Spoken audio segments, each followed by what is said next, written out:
Di sini saya akan membahas tentang kepemimpinan Sri Sultan Hamengkubuwono ke-9. Apa sih yang dibahas kali ini?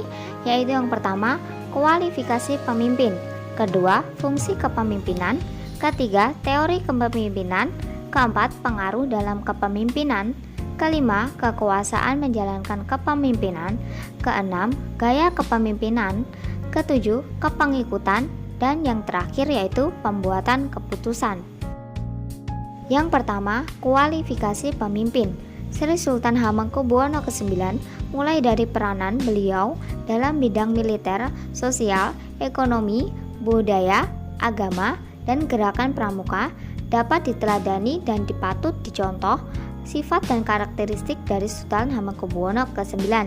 Dalam bidang politik, militer, dan ekonomi, beliau mencerminkan sikap tegas, berwibawa, mampu menyelesaikan masalah dengan kepala dingin dan solutif. Dalam bidang sosial dan agama, beliau mencerminkan sikap arif, bijaksana, adil, welas asih, tanpa pamrih dan pengertian. Dalam bidang budaya dan kepramukaan, beliau mencerminkan sikap penuh ide, inovasi, kreativitas, dan kreasi. Kedua, fungsi kepemimpinan.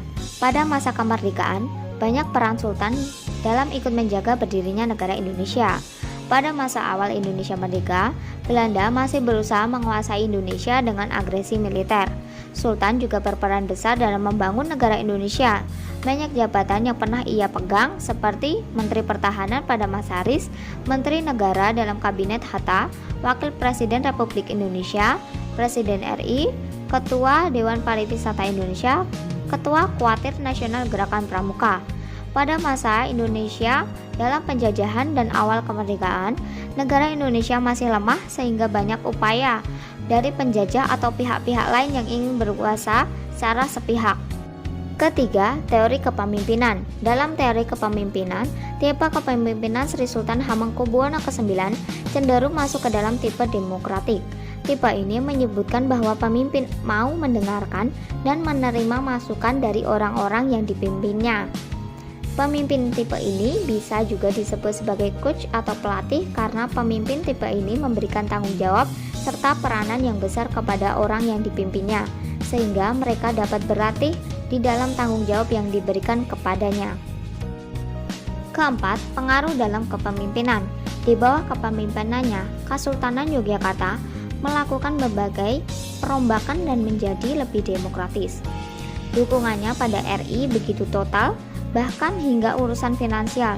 Saat Yogyakarta menjadi pusat pemerintahan RI, Sultan menggunakan uang keraton dan memberi 8 juta gulden sebagai biaya operasional pemerintahan RI. Kelima, kekuasaan menjalankan kepemimpinan. Sultan sebagai seorang pemimpin selalu memikirkan kepentingan orang banyak.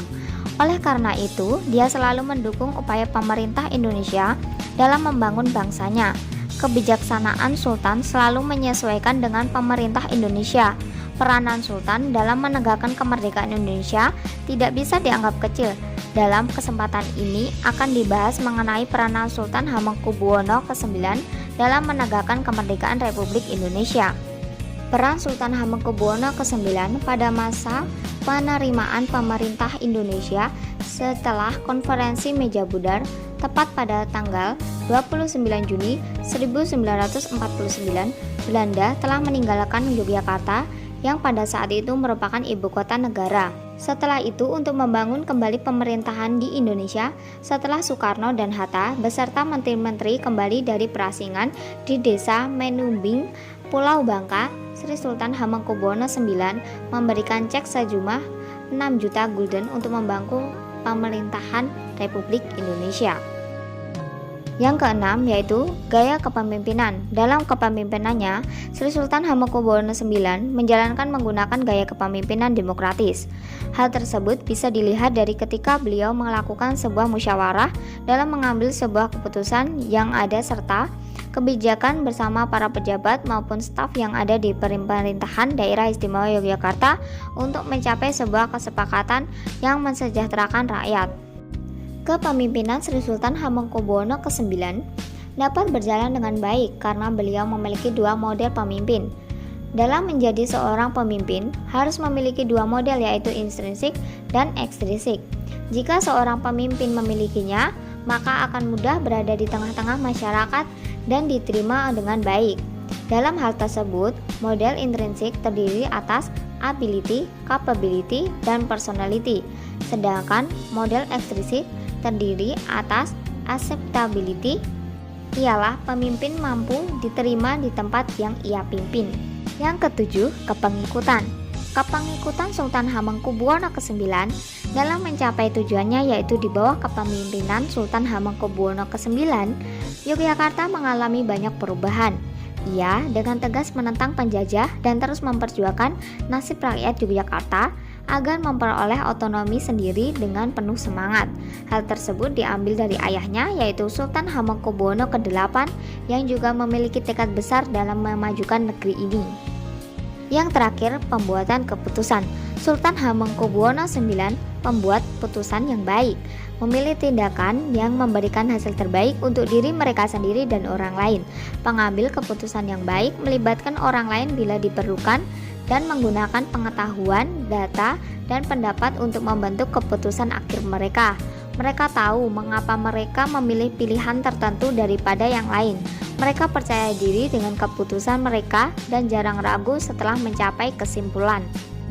Sultan bahkan bisa meyakinkan Jepang untuk tidak menjadikan rakyat Yogyakarta sebagai tenaga romusa seperti terjadi di daerah-daerah lain. Dengan dalih kemiskinan dan kekeringan di Yogyakarta, Sultan bernegosiasi dengan Jepang supaya memberikan dana untuk pembangunan saluran irigasi.